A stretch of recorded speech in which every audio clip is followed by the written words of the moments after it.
Magandang oras mga kwento, isang natatanging kwento ang hatid sa inyo ng KNBK Kwento ng Buhay Ko. Sa mga hindi pa naka-follow sa ating Facebook page, please follow. Narito na ang kwento ni Levi, hatid ng KNBK Kwento ng Buhay Ko.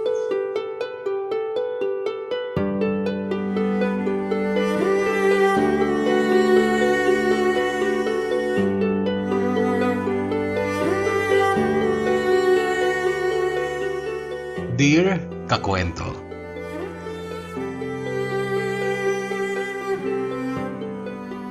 ang kwentong ito ay alay ko kay Buryang.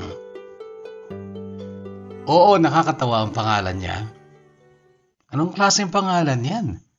Tanong ko kay Benji nung sabihin niya ang pangalan ng kababata niyang napansin ko kasing may itsura, maganda.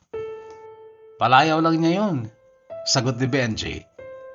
Ngunit nung tanungin ko naman si Benji kung ano ang totoong pangalan ni Buryang ay hindi raw niya alam. Kapag namatay siya, malalaman natin ang totoong pangalan niya kasi sinusulat sa tarpaulin tsaka sa lapida. Tangina mo Benjong, napaka-morbid ng utak mo. Baratang kita eh. Anong morbid?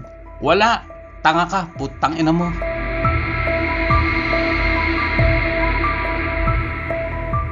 Yes, ganyan kabastos ang bunganga ko noon, kakwento. At tama kayo kung iisipin yung laking squatter ako.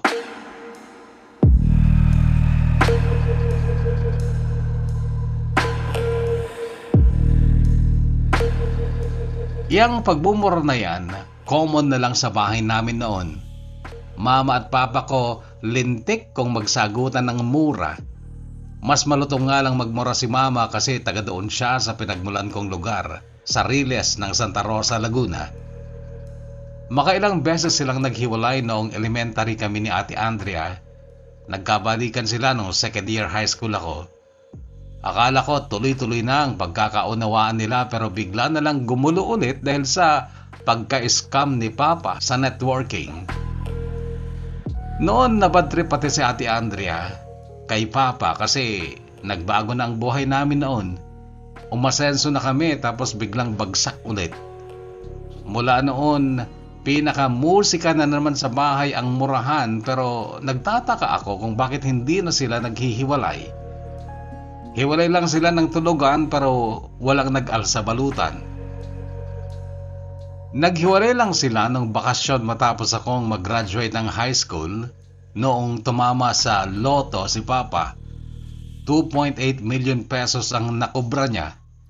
1 milyon binigay niya kina Mama at Ate Andrea. Ang tanong ko noon sa kanya, Papa, saan naman yung para sa akin? Ang sagot niya, bakit? May iwan ka ba dito? Hindi ka sasama sa akin sa Ilocos? Kung hindi ka sasama, bibigyan kita ng 300k. Ano, may iwan ka?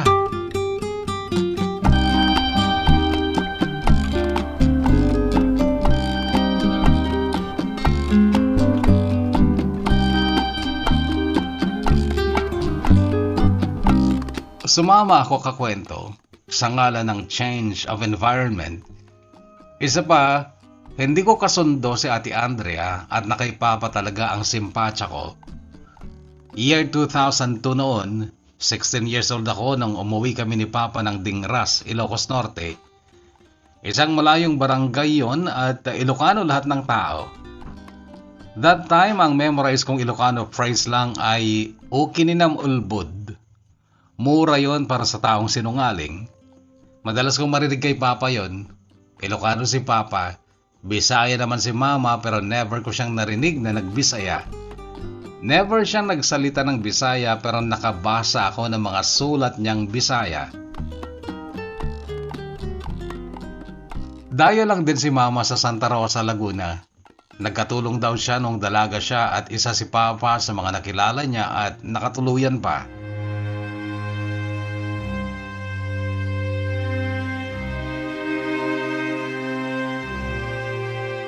Natatawa ako na nalulungkot kapag naalala ko yung photo album nilang malaki at maganda.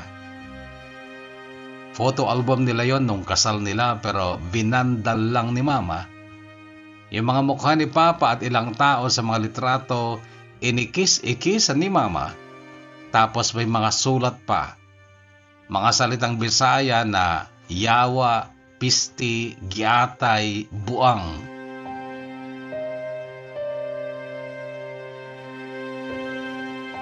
Ayon kay Tita Maring, sweet naman daw sina Mama at Papa nung bago pa lang sila. Pero nung mag-iisang taon na daw si Ate Andrea, noon na sila nagsimulang mag-away dahil sa kahirapan ng buhay.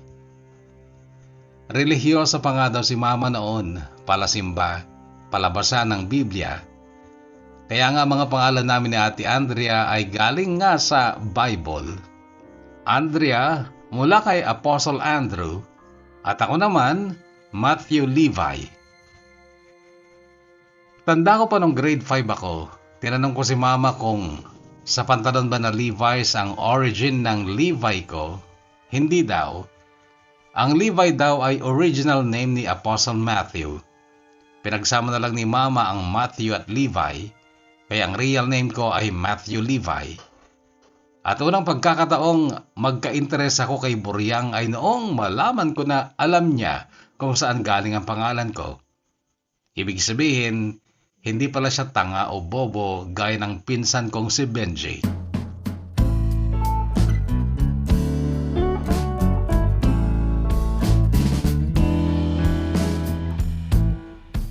Unang araw ko pa lang actually sa Dingras since nag-night trip kami ni Papa galing ng Maynila at pasado alas 11 na ng umaga kami nakarating.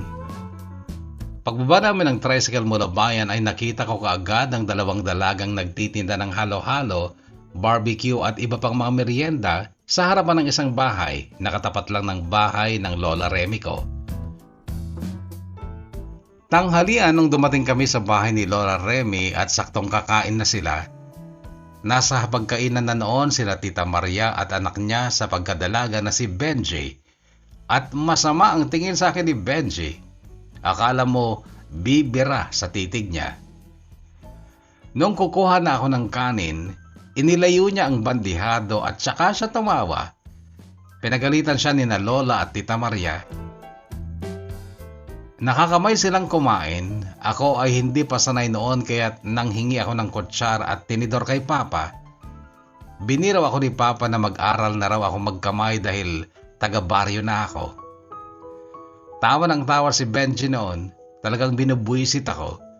Nagtitimpi lang ako dahil first day ko yon at first time lang din na magkita kami ni Benji na pinsan ko.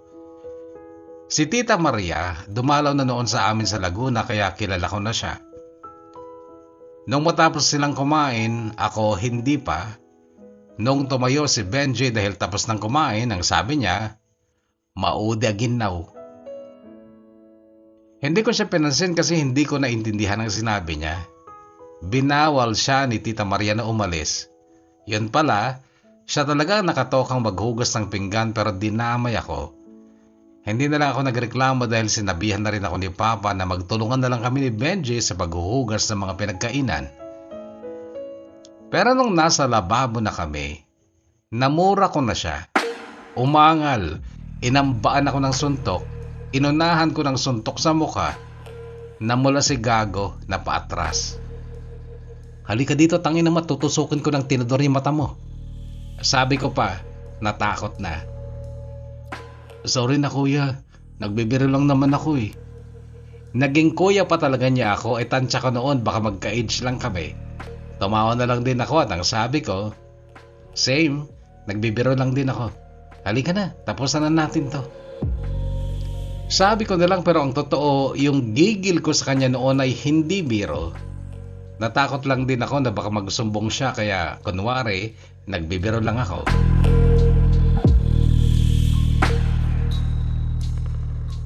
Mula noon kakwento, hindi na ako binubuisit ni Benji at lahat ng binubuli niya, tinigilan na rin niya dahil kapag nakita ko siyang nambuli siya, dinadagukan ko siya. Mas matanda ng 1 taon sa akin si Benji. Magkasinlaki lang kami pero siya kasi lumaki atang nabubuli kaya mahilig ding mambuli ng mga mas bata at mas maliit sa kanya. Noon lang yon, nung wala pa ako sa Dingras. Pero nung andun na ako, nagtino na siya at naging sunod-sunuran na siya sa akin. Sinunod niya ako maski nung utusan ko siyang magpaihaw ng paa ng manok, pero sabi ko, puro kaliwang paa ang gusto ko. Bumalik siyang nagkakamot ng ulo dahil pinagtabuyan daw siya ni Pam. Tanga ka daw ba? Sabi ni Pam.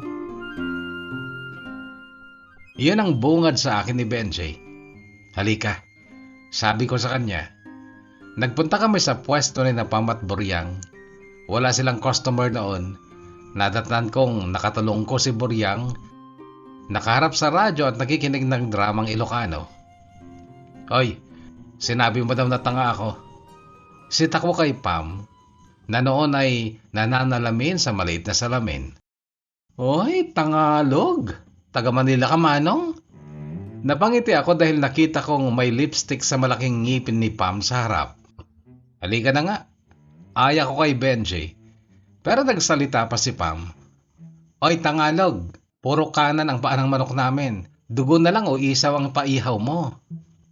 Bumalik ako pero hindi para ipagpatuloy ang paninita kay Pam kundi upang makipagbuwisitan, makipag-asaran. Dugo ng ano yan? Tanong ko sabay turo sa tinuhog na blood cubes. Hulaan mo. Sabi niyang nakapamewang pa. Dugo ng unicorn? Mali. Dugo ng dragon? Mali. Sirit na? Sige. Dugo ng tilapyang basa. Napatitig ako sa mukha ni Pam. Hindi ko sukat akalaing siraulo din siya. Anong klaseng tilapya? Babae, lalaki, bakla?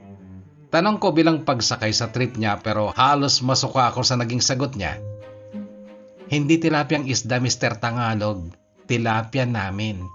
Yung mga napkins namin, pinipigan namin. Iniipon sa mangkok kaya ayan. Ano, paihaw ka? Tangina mo, kadiri ka. Sabi ko sa kanya at biglang tumayo si Buryang at sa akin nakatingin at ang sabi niya, Oy, mister, ang lutong mo namang magmura sa babae. Sino ka ba? Oy, Benji, sino ba yung kasama mo? Si Levi, pinsan ko. Levi? As in Matthew Levi? Narinig kong tanong niya. Pinatay niya ang radyo niya at bahagyang lumapit sa amin.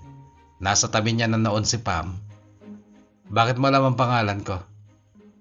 Takang tanong ko. Bahagyang nagkaroon ng taray ang maamo niyang mukha. Tumikwas ang isang kilay niya. Tiningnan niya ako ng taas baba at saka sinabing, hango pala sa Biblia ang pangalan mo pero napakabastos ng bunganga mo. Bakit? Ako ba nagpangalan sa sarili ko? Magulang ko? Bastos ka pa rin dahil hindi mo na ginalang magulang mo sa pagbibigay nila ng biblical name sa'yo. Ano namang pakikor sa kanila? Basta hindi ko choice ang pangalan ko. Dahil kung ako ang pipili ng pangalan ko, ang pipiliin ko, Buryong. Napangiti siya. Pero umiling-iling tsaka umupo sa harapan ng kanyang radyo. Oh, nawala galit mo no? Sabi ko sabay lapit sa mesa. Nasimulan ko na kasi ang mapangiti siya at gusto kong ituloy yon pero ang sabi niya sa akin, alam mo, kung hindi ka bibili, dun na kayo. Magsama kayong magpinsan. Pareho kayong bugok. Pero bagay sa akin ang pangalang Buryong, di ba? Ha, Buryang? Saan ba galing ang pangalan mong Buryang, ha, Buryang? Saglit niya akong sinulyapan. Nakairap siya pero kahit anong sabihin ko, hindi na ulit ako nilingon hanggang sa may grupo na ng mga nanay ang dumating at nag-order ng halo-halo. Noon ay umalis na kami ni Benji matapos kong mahuli ang tingin ni Buryang. Nginitian at kinindatan ko siya. Bahagya siyang napangiti pero sinambit ang salitang mauyong.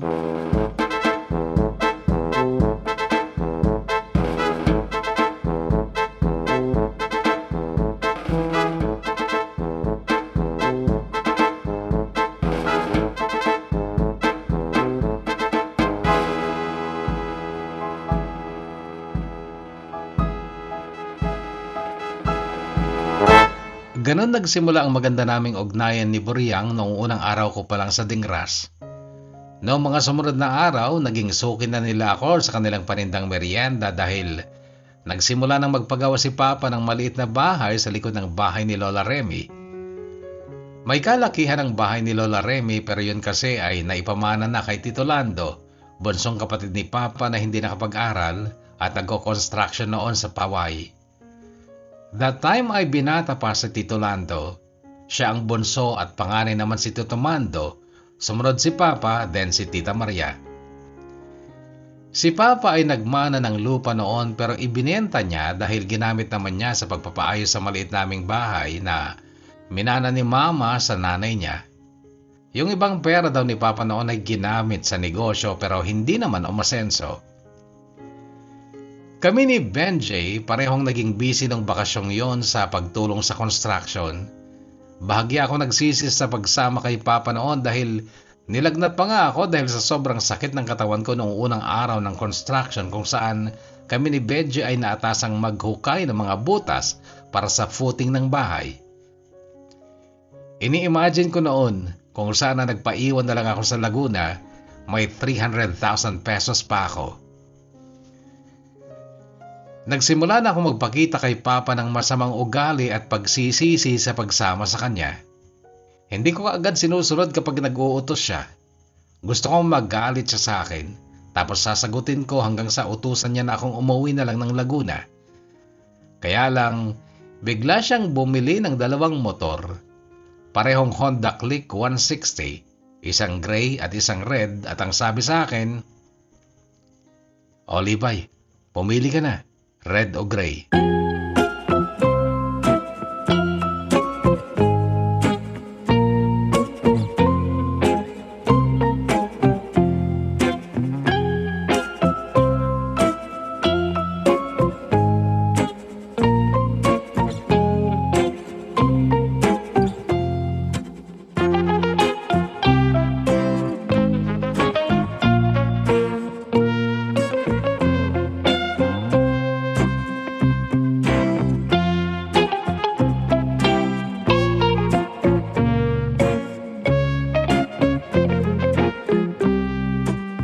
Ang pinili ko ay yung gray at yun ang naging service ko sa pagpasok sa eskwela sa College of Computing and Information Sciences ng Mariano Marcos University sa Lawag City. Kumuha ako ng computer course. Si Boryang ay dati nang nag-aaral sa MMSU din sa Dingras. Nung first year ako ay second year na siya sa kanyang education course. Kokonti lang kasi ang course sa MMSU Dingras. Mostly agriculture course at teacher education lang. At ako, 2 lang talaga ang gusto kong kurso noon, engineering or computer science. Unang araw ko pa lang sa Dingras nung makilala ko si Boryang. Bakasyon noon at araw-araw ko siyang nakikita at nakakausap. Sa loob ng 2 buwang bakasyon na yon at oo, nahulog na ako sa kanya. Na-inlove na ako pero hindi ko siya niligawan dahil alam kong mas marami pa akong makikita at makikilalang mas magaganda kapag pasukan na. At tama, maraming magaganda sa Lawag, lalo na sa school namin mismo. Pero sa klase ko, wala akong nakursunadahan at paglaon. Napagtanto ko na in love na talaga pala ako kay Boryang kasi siya pa rin ang lagi kong naiisip at ninanais na makita at makausap lagi. Hindi na sila nagtitinda ng merienda noon. Si Pam umakyat na ng Baguio. Titira daw siya sa ate niya doon. Naghanda pa nga si Pam nung gabi bago siya umalis kinabukasan. Kami-kami lang naman ang kanyang inimbita. Ako, si Boryang, si Benji, sina Astin at Damian at sina Arian at Beth. Ex ni Pam si Astin. Napakaputi ni Astin at pareho sila ni Pam na joker. Nung gabing yon, seryoso ang mood nila kaya ako ang nagsimula ng kalokohan. Sinimulan ko kina Pam at Astin. Ang sabi ko, "Oy, bakit kayo nag-break, Pam, Astin? Bagay na bagay kayo ah. Pareho kayong joker tapos sa mga pangalan nyo, patok na patok din. Asin at paminta." Nagtinginan sila sa akin. Agad akong natawa sa mukha ni Astin. Payat kasi siya at malaki ang mata at yung bibig niya, hindi niya maitikom dahil nakaabante ang malalaking ngipin niya sa harap. Asin at paminta. Ulit ni Boryang sa tonong patanong. Asin. Ayan na. Ang puti niya parang asin. At ito namang si Pam maitim, kasing itim ng paminta. Kaya, asin, paminta. Agad sumabad si Pam. O na Levi, gwapo ka na, pero torpe ka. Wala sa tonong nagbibiro ang tono ni Pam noon. Nagdidikdik siya noon ng chicharon baboy na itataping sa niluto niyang palabok. Torpe ka pala eh. Pasigunda ng iba, maging si Benji. Paano naman ako naging torpe mga ungas? Tanong ko. Noon ay tinigil ni Pam ang ginagawa niya. Tumitig sa akin ng diretso at ang sabi, sige nga Levi, kung hindi ka torpe, titigan mo nga si Boryang at sabihin mong mahal mo siya. Napasulyap ako kay Boryang pero parang hindi siya nakaka-relate sa topic. Palipat-lipat sa amin ni Pam ang tingin niya at nung subukan kong tumitig sa maganda niyang mukha ay hindi ko nga kaya. Noon ay nag-ingay na sina Astin, Benji at Arian. Hala, totoo nga. In love ka kay Boryang, Levi. Boses yun ni Arian, matinis na maliit. Nakayuko lang ako noon at kung hindi lang siguro nasunog sa construction ng balat ko, baka makikita sana ang pamumula ng pisngi ko. Sumabad ulit si Pam pero hindi ko alam kung dapat kong ipagpasalamat ang pag-agaw niya sa moment na yon kasi ang sabi ni Pam, oo, alam na alam ko na in love ka kay Boryang Levi dahil kung meron mang nag-iisang tao sa barangay na ito na nakakapansin sa bawat kilos mo, bawat galaw mo, ako yun Levi. At hindi ako nahihiyang aminin sa iyo na gusto kita. Gustong gusto kita. Pero alam ko hindi mo ako magugustuhan dahil hindi ako maganda. Hindi ako matalino at sa bawat tingin mo ng palihim kay Boryang, kitang-kita ko ang tinatago mong damdamin para sa kanya. Masakit sa totoo lang na nagmamahal ako sa lalaking hindi ako gusto pero sanay na ako. Kaya nga ako aalis na lang eh. Pupunta na lang ako ng Baguio dahil habang nandito ako, araw-araw lang ako masasaktan.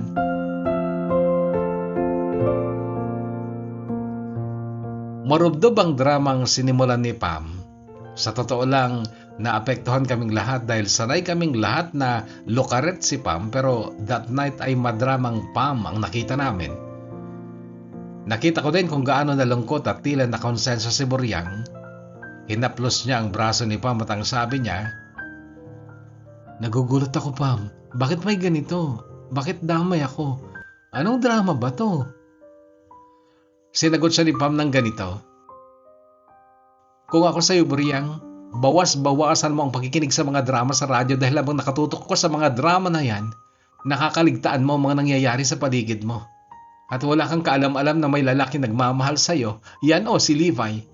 At ngunit mo ni Boryang, napakaswerte mo na naman dahil ikaw na naman ang gusto. At gaya ni Mark dyan noon, palalagpasin mo lang din ba si Levi? Sasayangin mo lang din si Levi gaya ng pagsayang mo noon kay Mark dyan? Putang ina, ang swerte mo dahil lahat na lang ng pinapangarap ko, sinasayang mo lang Boryang. Sinasayang mo lang.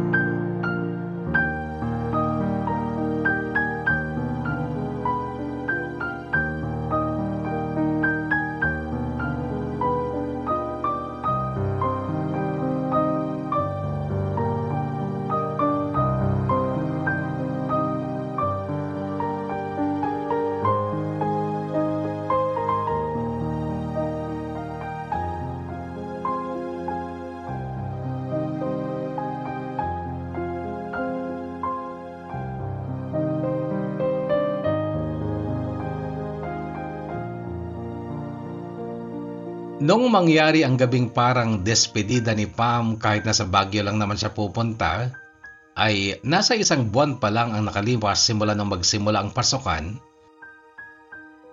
Kung hindi ako nagkakamali ay buwan pa lang ng July noon. Nung gabing yon, simula na magdrama si Pam. Nawala na yung saya, wala nang maingay, wala nang kulitan. Seryosong kinausap ni Pam si Boryang. Lumayo sila saglit noon, nagpunta sila sa lumang kariton sa ilalim ng puno. Makaraan ng ilang minuto ay tinawag ako ni Pam. At ako siyempre ay nagpunta naman. Nakangiti si Boryang nung ako'y sumampa rin ng kariton pero hindi siya sa akin nakatingin. Ayan, mag-aminan kayo. Nakatawang sabi ni Pam. Umupo ako sa harapan ni Boryang. Lalo siyang maganda kapag tanglaw lang ng ilaw sa malayo ang liwanag sa mukha niya. Para siyang napaka-misteryosa. Ako na ang unang aamin. Sabi ko kasi sure ako na yun ang tama kasi lalaki ako. Una, sorry Pam kung ibang pagtingin ko sa'yo. Mahal kita bilang kaibigan lang. Salamat Levi. Okay na ako, sanay na ako. Kayong dalawa na lang mag-usap. Sabi ko nga, dapat wala ako dito pero ayaw naman ni Boryang na iwanan ko siya. Sige na Levi, simulan mo na ang pag-amin kay Boryang. Sa tingin ko napansin mo na rin talaga di ba Boryang na may gusto talaga ako sa'yo noon pa. Tumango siya. Noon yun. Nung mga 2 weeks pa lang ako dito sa inyo pero ngayon, aamin ako. Mahal na kita Boryang. Alam mo, akala ko naging boring lang ang bakasyon kaya ako nagkagusto sa'yo. Ito, nagpapaka-honest lang ako ha. Akala ko kapag pasukan na, may makikilala akong iba na mas higit sa'yo. Pero 1 buwan nang lumipas simula ng pasukan, sa mga sandaling nagdadrive ako papuntang Lawag sa tuwing araw na may pasok. At kapag hapon na uuwi na ako dito, ikaw lagi Boryang ang naiisip ko. Ikaw lagi ang gusto kong makita, makausap. Ala grabe akong kinikilig. Sabad na naman ni Pam. Ay sorry, sige, tuloy mo lang Levi. Mahal kita Boryang. Levi, aamin din ako sa'yo na gusto kita nung una pa lang kitang makita kahit bastos ka pa noon. Pero kasi, hindi pa talaga ako nagkaka-boyfriend. Hindi ko alam, natatakot kasi ako. Hindi lang si Mark dyan ang lumipas lang na nagkagusto sa akin at nagustuhan ko din pero ang gulo kasi ng buhay ko eh. Ang gulo ng pamilya ko. At parang mali na habang naghihirap ang nanay ko, yung mga kapatid ko, ako naman naglalandi lang. Baka hindi mo pa alam Levi. Drug addict ang tatay ko. Makailang beses na siyang nakulong dahil sa mga nagagawa niyang krimen. At itong huling pagkakakulong niya sa Maynila, hindi na siya nakalaya. Ang dami namin magkakapatid. Mahirap kami. Kami yung tinatawag nilang isang kahig, isang tuka. Awang-awa na nga ako sa nanay ko eh. Hindi niya alam kung saan kamay ng Diyos niyang hihilingin ang awa para makatabid kami araw-araw. Yung mga naipon kong pera ng bakasyon, yun ang pinambabaon ko sa school pero pakiramdam ko parang nagiging selfish ako dahil sa bahay. Ang daming kailangan pero inuuna ko pa ang pag-aaral ko. Sa lagay namin yun, Pam, Levi, tama ba na makipag-boyfriend ako? Oo, naunawaan kita Boryang pero sa akin lang, bakit hindi mo maamin na nagmamahal ka rin? Nagkakagusto ka rin sa mga lalaki. Eto na nga, inaamin ko na. Mahal din kita, Levi. At alam nyo ba, kung ikaw, Levi, naiisip ako sa mga sandaling nagdadrive ka. Ako, pinapangarap kita bawat gabi bago ako matulog. Alam mo sa pangarap ko, asawa na kita at may 2 na tayong anak. Oo, 2 lang. Ayoko kasing gumaya sa nanay ko at sa mga tita ko na nagpapadamihan ng anak. Lahi kasi namin ang productive. Ang mga babae sa angkan namin talagang fertile. Napakiti din ako dahil sa ngiti ni Boryang habang nagkukwento. Napakabuti mong asawa sa pangarap ko, Levi. Kinaiinggitan nga ako ng mga tao dahil napakaswerte ko sa'yo. Pero pangarap lang yun at ngayon hanggang pangarap lang muna ang kaya kong gawin. Boryang, bakit hindi natin subukan? Liligawan kita. Sagutin mo ako para... Hindi mo ako naiintindihan, Levi. Hindi pa ako pwedeng makipag-boyfriend. Kung maglalaan lang din ako ng panahon at atensyon sa ibang tao, magiging masama ang tingin ko sa sarili ko dahil ang pamilya ko ang mas dapat kong pagtuunan ng panahon at atensyon. Sana maging sapat lang muna sa iyo, Levi, na nalaman mong mahal kita at pinapangarap kita. Hanggang dun lang muna. Gusto kitang maging boyfriend first and last boyfriend, pero kung hindi mo ako mahintay, malaya kang magmahal ng iba. Magmahal ka ng iba, Levi. Okay lang sa akin.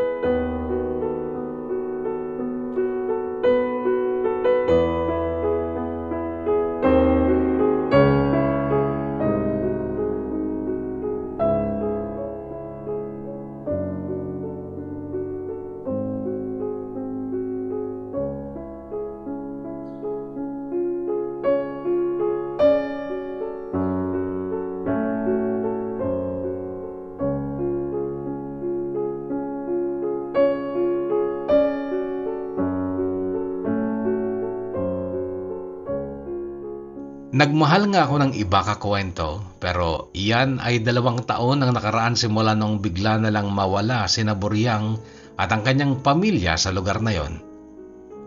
Ang kwento, wanted din ang nanay niya sa kasong estafa. Mga utang na hindi kayang bayaran, kaya naniwala ang lahat sa kwento ng isang matandang nakakita daw na madaling araw nung umalis sina Boryang sa bahay nila. May daladalang malalaking bag at mga kagamitan. Umasa pa ako, kakwento, nagdasal na sana bigla na lang magpakita sa akin si Boryang. Pero sa loob ng 2 taong yon ay nabigo ako, kaya nagmahal na ako ng iba.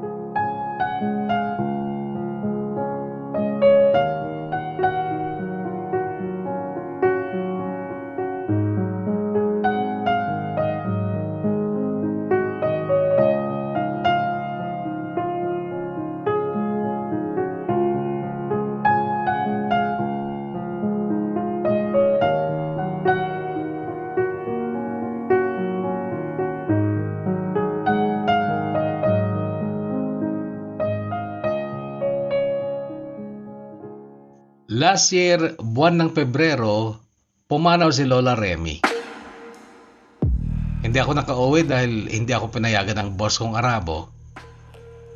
2017 pa nung mag-abroad ako dito sa Saudi, kakwento. 31 years old ako noon at 5 taon na akong kasal kay Rochelle, pero wala pa kaming anak. At hanggang ngayong 39 na ako ay hindi pa rin ako nagiging ama dahil ilang dalubhasa na ang napuntahan namin, pero talagang walang kakayahan si Rochelle na magbuntis. May 2 bata sa bahay namin sa Lawag City. Mga batang papa naman ang tawag sa akin, pero sila ay ampon lang ni Rochelle. Anak ng malayong kamag-anak niya. Noong unang punta namin sa doktor na nagsabing walang pag-asa magkaanak si Rochelle, naalala ko noon si Boryang.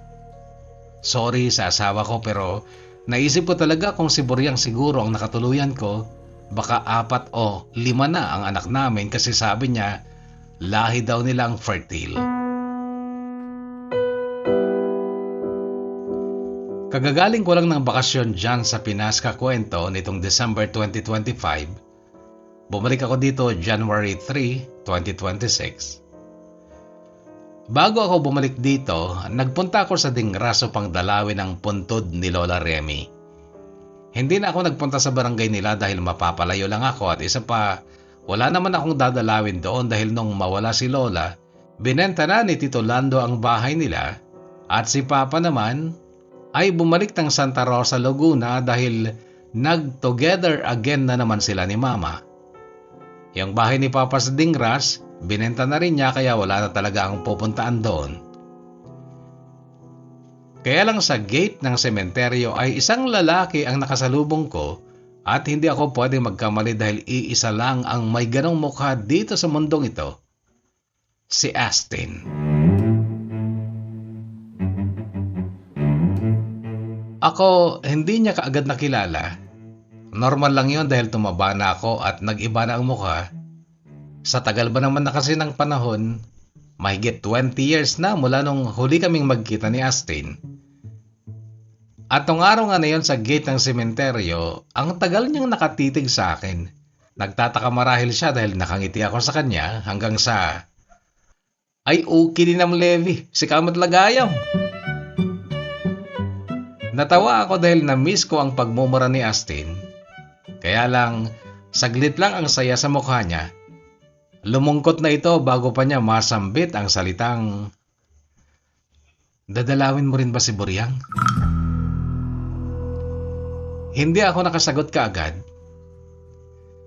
Wala din ako dito nung lamay niya kaya sumaglit na lang din ako para dalawin ang puntod niya.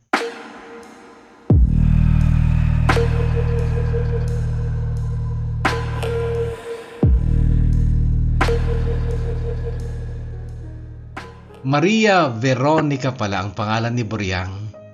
Iyon ang nakaukit sa kanyang lapida.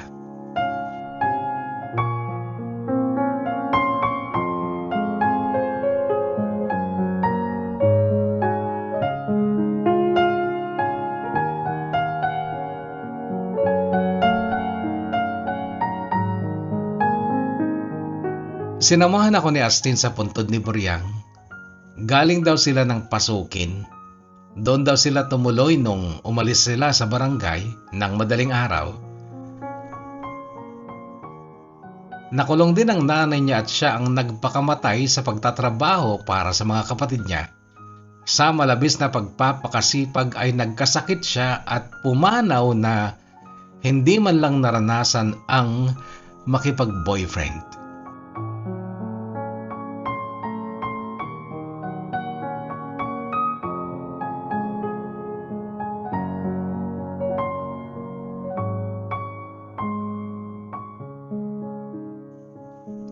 Sa biyahe ko mula Ilocos hanggang Maynila, laman ng isip ko si Buryang. Yung flight ko from Manila to dito sa Saudi, siya pa rin ang madalas kong maisip. At kahit sa mga sandaling abala na ako sa trabaho, ay sumisingit pa rin siya sa isipan ko kaya naisipan ko na lang ding isulat ang munting kwentong ito na alay ko kay Buryang.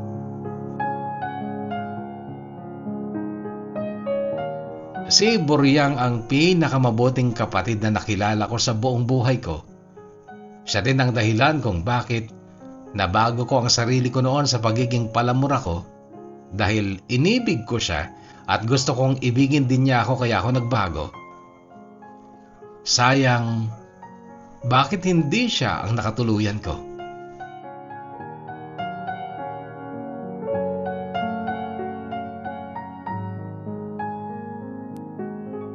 Sana kakwento ay mabasa mo itong munting kwento ng buhay ko para kay Buryang.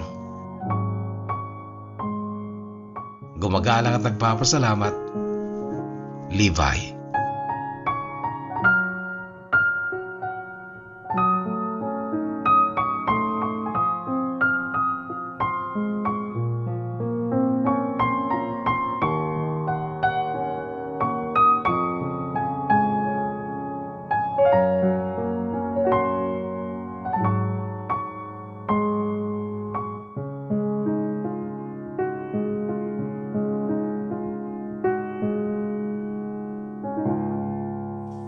Levi, una sa lahat, maraming salamat sa pagbabahagi mo ng iyong natatanging kwento dito sa KNBK Kwento ng Buhay Ko.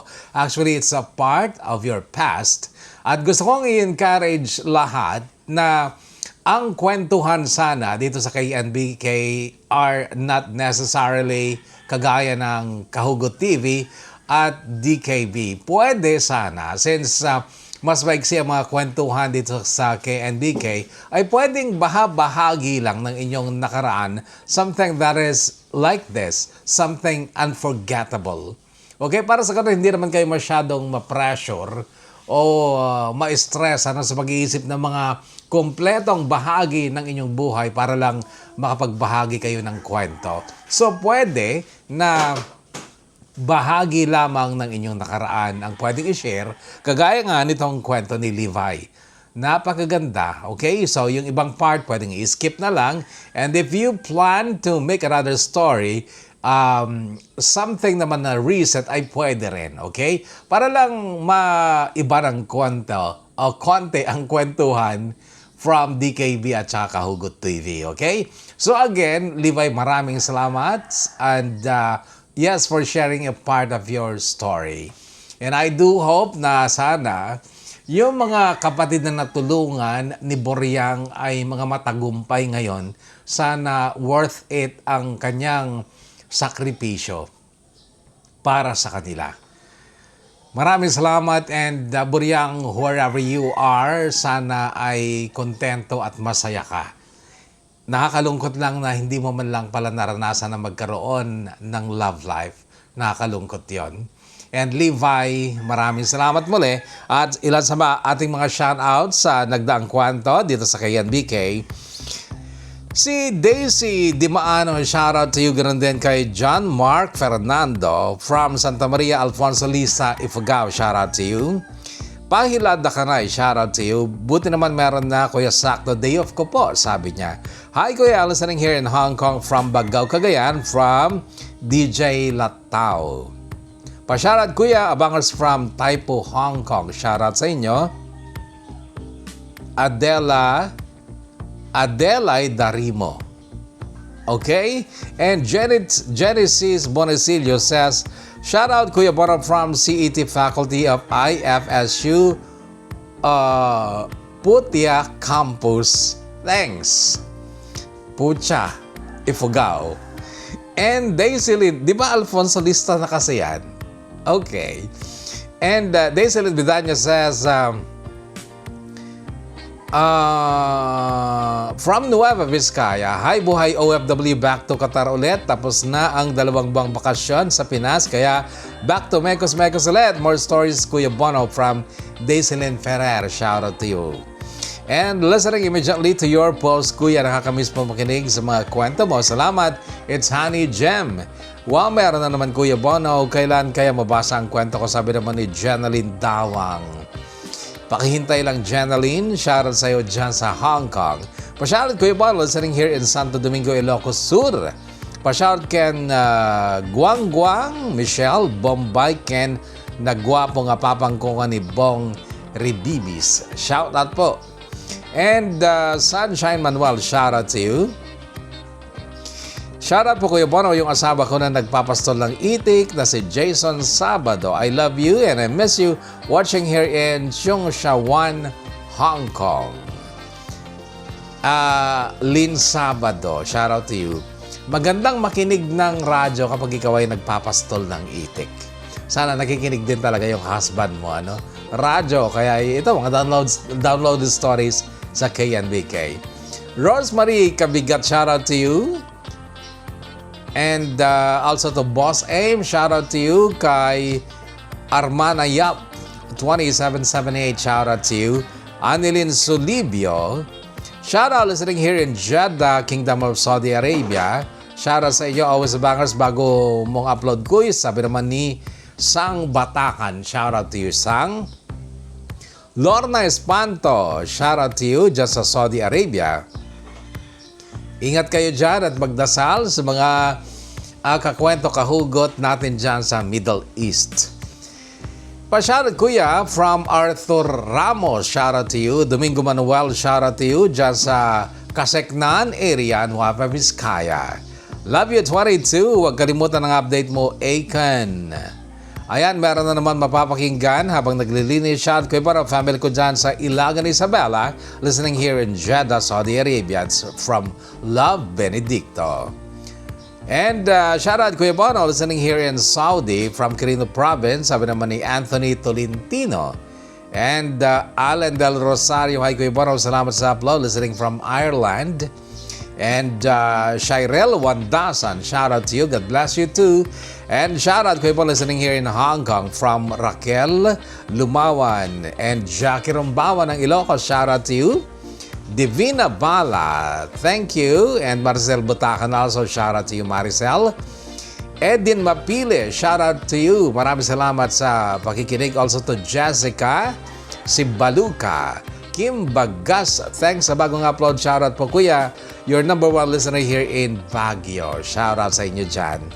Magandang araw sa iyo Kuya Bono, sa lahat ng mga tagapakinig mo. Shout out po sa mga anak ko na si Joshua Ira Savina Pascual, Kuya Bono, mula sa lalawigan ng Isabela, lungsod ng Santiago.